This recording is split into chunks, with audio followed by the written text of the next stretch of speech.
네, 저는 대한체육회장님께 일 좀 예. 하겠습니다. 회장님, 저와 오랜 시간 함께 지내셨고 오늘 제가 하는 질문에 격노하지 않으시기를 바라겠습니다. 회장님, 체육회장 선거 제출 서류 목록을 한번 좀 띄워주시겠습니까?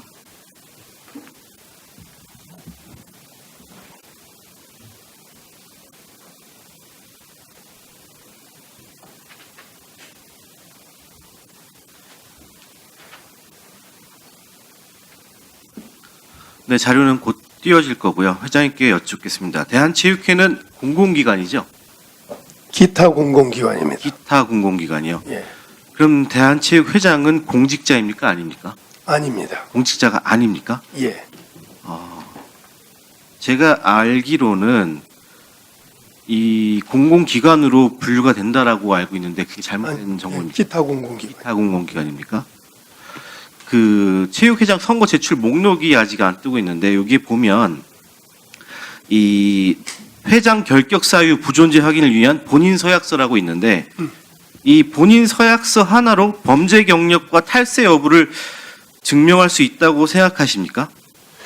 그게 아마 제가 동의를 하면 검증이 되는 걸로 알고 있습니다. 이 본인 서약서 하나로요. 예, 예. 이 같은 방식이 검증으로 충분하다고 생각하십니까?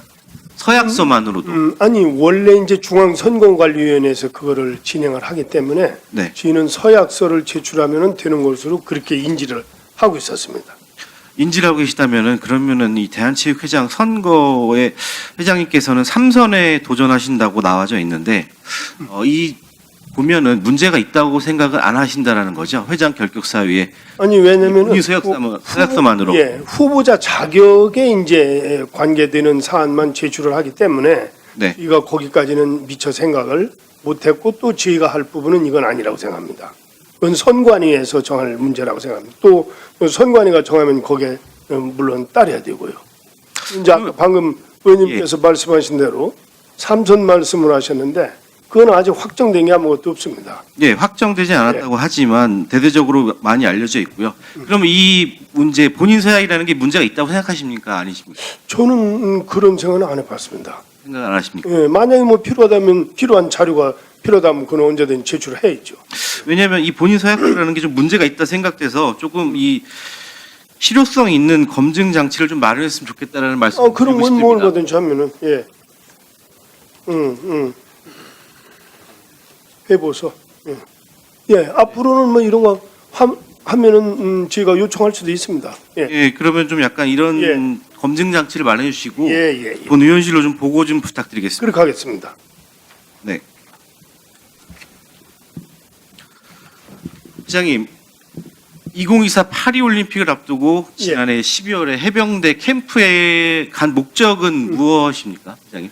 그때 이제 가고자 했던 것은 뭐 의원님도 잘 아시는 바와 같이 종목이 틀린 선수는 서로 간에 잘 교류가 잘 안 되기 때문에 또 500명 넘는 그런 선수들이 갈 수 있는 장소가 사실 마땅치 않았습니다. 그래서 정신력 강화하고 이런 뭐 육체적 훈련이 아니고 교육을 중심으로 한 겁니다. 하고 이제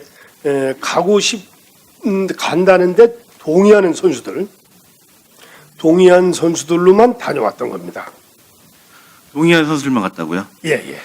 이 부분에 있어서 어떤 부분은 뭐 캠프가 성공적이었다, 어떤 선수들은 뭐 불만이 많던 제기도 했었는데요. 예.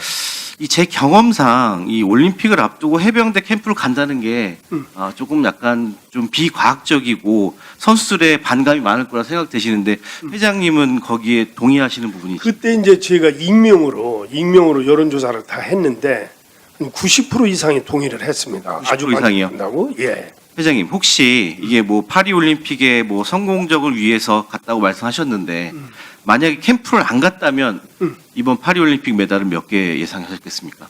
그거는 또 뭐 그거하고 이거하고 연결짓는 건 좀 무리하다고 생각합니다. 왜냐하면 회장님 그 해병대 캠프를 가신 목적이 정신력 강화를 위해서 파리 올림픽의 성공적은 가장 중요한 팀워크를 회장님 제가 말씀 좀 다 말씀드리겠습니다. 네. 그렇게 말씀하셨는데 매달 집계도 좀 약간 낮게 변경하셔서 예. 하셨지 않습니까? 그런 부분에 있어서 왜 갑자기 매달 집계가 이렇게 낮게 측정됐을까 우리는 의심을 할 수밖에 없습니다. 역부로 낮게 측정한 건 아니고요. 아시는 것처럼 그때 당시 올림픽 3개월 전에 양궁 같은 경우도 2명밖에 입상을 못했습니다. 이번에 트리가 확정이 안 됐었죠. 예, 이 여자 선수 셋도 전부 다 처음으로 올림픽에 참가했고 예. 역시 뭐 사격도 마찬가지고 펜싱도 독일 그랑프리에서 한 사람도 입상을 못했습니다.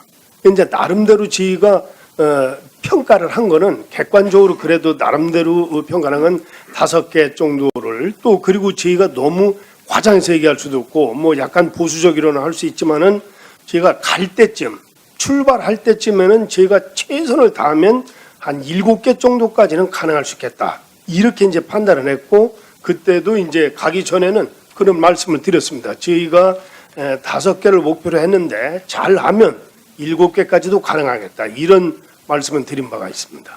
네, 알겠습니다. 회장님 그리고 이 진천 선수촌에서 예. 야간에 와이파이를 차단한다는 얘기가 있습니다. 아십니까? 인터넷을 차단한다는 인터넷이 아니라 와이파이를 차단한다는 얘기죠. 회장님 알고 계십니까? 그거는 지금 정확하게 파악을 못했습니다. 이거는 그러면 좀 제가 잘못 알고 있는가요? 손장님? 네. 맞습니까? 와이파이 차단한다라는 네, 제가 지시했습니다. 손장님, 그 와이파이를 차단한다고 해서 선수들이 휴대폰을 사용 안 할 수 있습니까? 그 차단 제가 잠깐 설명드려도 될까요? 짧게 네네네. 부탁드립니다. 예. 저 와이파이를 12시부터 새벽 5시까지 차단을 하고 있습니다. 그 이유는 뭐냐면 와이파이를 차단한다고 해서 핸드폰을 안 할 수는 없는 건 아니지만은 대부분의 선수들이 많은 선수는 아닙니다만은 게임에 집중하는 선수들이 좀 있고 그래서 와이파이가 통함으로써 게임을 하다 보면 새벽에 훈련할 수 있는 훈련에 좀 지장도 되고 그래서 저희가 그 12시부터 5시까지는 와이파이를 차단하고 동시에 5시가 되면 와이파이가 오픈되는 걸로 되어 있는데 와이파이가 안 돼도 할 수 있는 거 아닙니까, 손장님? 데이터로 하면은 게임이 굉장히 늦습니다. 요즘 게임은 굉장히 그 복잡해서요. 그 게임 하기가 힘들어집니다. 이게 그 조금 그 사행성 알겠습니다. 게임을 많이 하는 선수들도 한 좀 가지만 있어서 더 예, 네, 짧게 좀 이기 회장님께 질문 예. 좀 드리겠습니다. 회장님, 그 임기 초에 25명이던 임원을 50명으로 200% 증원하셨습니다. 그 이유는 무엇입니까, 회장님? 그게 이제 생활체육회하고 대한체육 통합을 하다 보니까 네, 통합 때문에 그렇게 되신 예, 이게 거죠? 굉장히 규모가 커지고 예. 행정이라든지 입법, 네, 국제, 네, 알고 있습니다. 이런 이제 네. 수요가 늘어났습니다. 그 이사진 임원진들이 많이 늘어났는데도 불구하고 저희 지금 다양한 문제들이 많이 있지 않습니까? 그 부분에 대해서 어떻게 생각하십니까? 체육계의 이 통합 때문에 발전을 위해서 증원하신 겁니까? 아니면은 이 발전됐다라는 구체적인 사례가 혹시 있으십니까? 예, 그런 것들은 뭐 여러 가지 지표로도 아마 나올 겁니다. 지표로는 나온다고 하는데 예. 가장 큰 이슈인 우리 배드민턴 협회만 봐도 임원진 이사진이 40명이 늘어났고 다양한 문제점이 이렇게 나오는데 과연 이게 임원진이 증가됐다고 해서 이게 발전적인 게 그건 또 좀 틀릴 겁니다. 그때는 이제 통합을 하다 보니까 이런 사건들이 있는 게 과연 임원진들이 많은 거에 대해서 저는 약간 왜냐면은 이게 통합 초기에 양 단체의 그 물리적인 그런 통합 그러다 보니까 인원수가 좀 늘어날 수밖에 없었다는 점을 말씀드리는 겁니다. 물리적인 충돌이 있긴 하지만 결국 이 임원진들이 많아짐으로 통해서 회장님의 연임을 위해서 준비하는 건 아니라고 말씀. 그런 것은 전혀 아닙니다. 전혀 아닙니다. 예. 예, 알겠습니다. 예. 추가 사항은 나중에 있다 말씀. 예. 네, 수고하셨습니다. 다음은 조계원 위원님 질의해 주시기 바랍니다.